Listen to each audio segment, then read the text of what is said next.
Te souviens-tu lorsque tu étais éducatrice, éducateur ou animateur de programme jeunesse, on t'expliquait l'importance que l'enfant soit au cœur de tes interventions.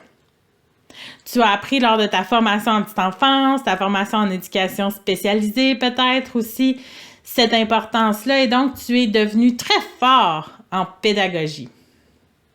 C'est clairement une force que tu as et que tu peux transmettre à ton équipe. Par contre, dans cette vidéo, je t'explique pourquoi c'est l'éducateur, l'éducatrice, bref, l'employé en petite enfance qui devrait être au cœur des services de la petite enfance et au cœur de tes interventions.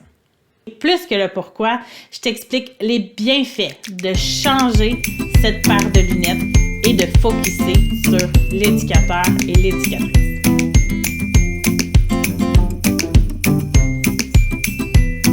Je m'appelle Marilyn Tauvette et je suis adjointe conseil pour les services à l'enfance et à la jeunesse. Mon objectif, c'est d'aider les directions de programmes jeunesse à appuyer et à solidifier leur équipe de coordonnateurs, coordonnatrices dans leur gestion administrative et leur gestion d'équipe.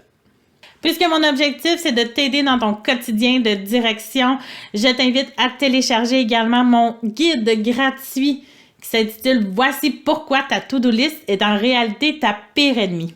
Ça pourra t'aider dans ta gestion de temps. Le lien est sous la vidéo, tu peux le télécharger dès maintenant. Comme je disais au début de cette vidéo, tu as clairement une force en pédagogie. C'est quelque chose de précieux que tu peux transmettre à ton équipe lors de tes coachings, lors de tes formations avec eux. Par contre, c'est plus ton meilleur allié pour les interventions que tu vas utiliser dans le cadre de tes programmes. Tu dois vraiment changer maintenant et te concentrer sur l'adulte avec qui tu travailles le plus souvent. Hein? La personne qui doit être au cœur maintenant des programmes, pour toi, personnellement, ce n'est plus l'enfant, c'est l'éducateur, l'éducatrice de programme. Ce que je me suis rendu compte avec mon expérience en petite enfance, c'est que pour être dans un poste de gestion de service jeunesse, c'est important de prendre nos acquis, nos forces qu'on a eues à travers notre formation et nos apprentissages, mais de le transposer vers la clientèle adulte.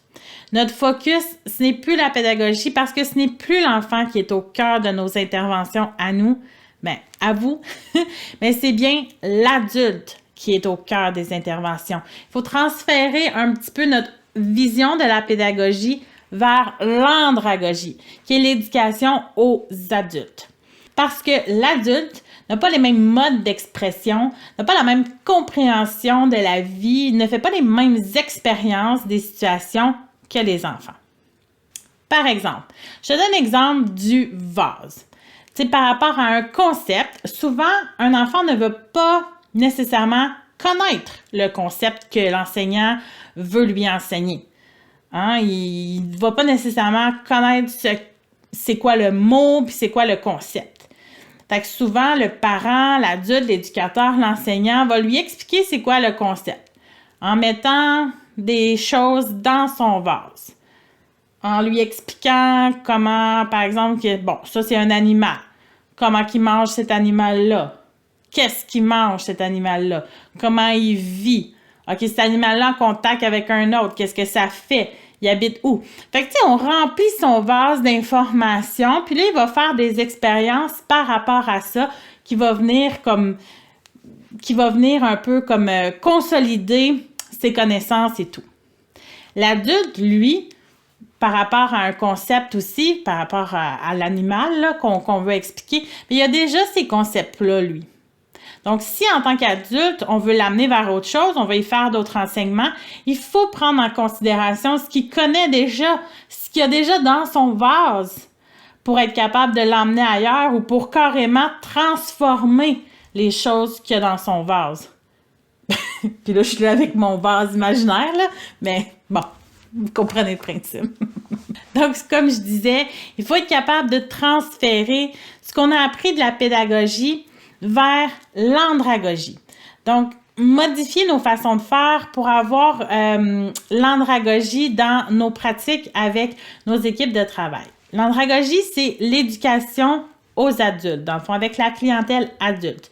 Puis ce qui est important de prendre en considération, c'est, comme je viens de dire, les expériences de l'adulte. C'est important de les prendre en considération dans nos communications, dans nos formations, pour que ça soit bien compris.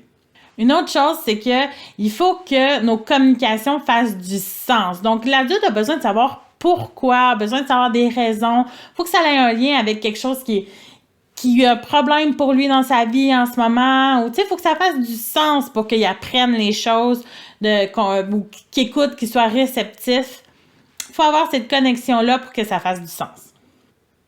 L'autre chose, c'est que l'adulte a vraiment besoin d'être impliqué dans son processus d'apprentissage, dans ce qu'il va apprendre, dans les processus décisionnels aussi. C'est important pour qu'il fasse part à ça, se sentir impliqué. Puis ça va faciliter là, son apprentissage puis son adhésion, dans le fond, à ce qui est attendu de lui. Donc, pourquoi devrait être l'éducateur, l'éducatrice en petite enfance qui est au cœur de tes interventions? Et c'est parce que la communication est très, très différente. Pour l'adulte, pour une communication qui fonctionne bien, il faut capter l'attention. Il faut être capable de faire un lien avec sa vie directement pour que ça lui parle puis qu'il comprenne bien le sujet de l'information. Il faut qu'il soit attiré à vouloir comprendre, à vouloir en apprendre plus d'une façon ou d'une autre. L'autre chose qui est importante avec la communication des adultes, c'est qu'il faut qu'en tant que messager, en tant que personne qui a un message, il faut que ce soit clair. C'est quoi ton message, mais c'est quoi ton objectif? Il faut que ça soit clair pour toi, pour que ce soit clair pour lui. L'autre raison, pourquoi c'est l'éducateur, l'éducatrice qui devrait être au centre des interventions en petite enfance, c'est parce que tout comme pour les enfants, c'est les relations authentiques, le bien-être que l'employé va vivre à travers sa relation avec toi comme superviseur, à travers son bien-être au travail, qui va faire en sorte qu'il par la suite, il va être plus apte à faire les bonnes interventions avec les enfants, qui va faire en sorte qu'il va bien comprendre ce qui est attendu de lui, qu'il va se sentir à l'aise, qu'il va se sentir appuyé pour être capable de le faire correctement par la suite avec les enfants. Donc, c'est un peu comme une chaîne de domino.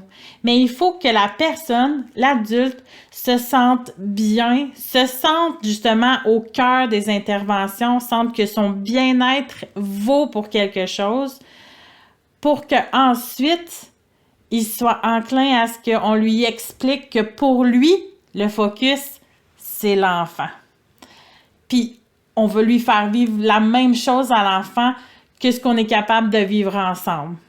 Des relations authentiques et tout ça, il pourra reproduire le modèle avec les jeunes aussi. Cette relation authentique-là qui est possible d'avoir quand on met l'adulte, l'éducateur, l'éducatrice, l'employé en petite enfance au centre des interventions, ça joue aussi sur l'aspect de la motivation et donc de la rétention du personnel. Puis si vous avez une bonne rétention de personnel dans un contexte actuel comme la pénurie de main-d'œuvre, bien c'est vraiment très important.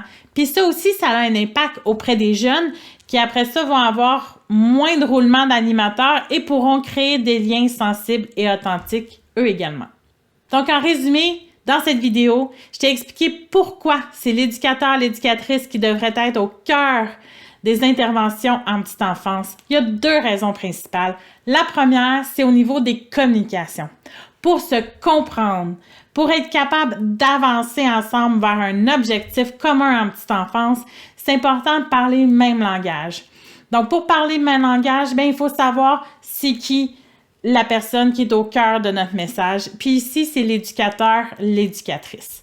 Donc, raison numéro 1. Raison numéro 2, bien, c'est pour établir une relation, une connexion avec nos employés, avoir un milieu de travail qui est convivial, s'assurer que nos employés se sentent bien, se présentent au travail, qui sont capables ensuite de eux-mêmes créer des relations positives avec les jeunes des programmes. Donc voilà, puis parce que mon objectif, c'est aussi de t'aider dans ta gestion de temps, ta gestion administrative, je t'invite à télécharger mon guide gratuit. Ça s'intitule « Voici pourquoi ta to-do list est en réalité ta pire ennemie ». Le lien va être sous la vidéo pour que tu puisses la télécharger. Et si tu as aimé la vidéo, je t'invite à cliquer j'aime et à la partager, s'il te plaît, à ton entourage en petite enfance. Merci, bye!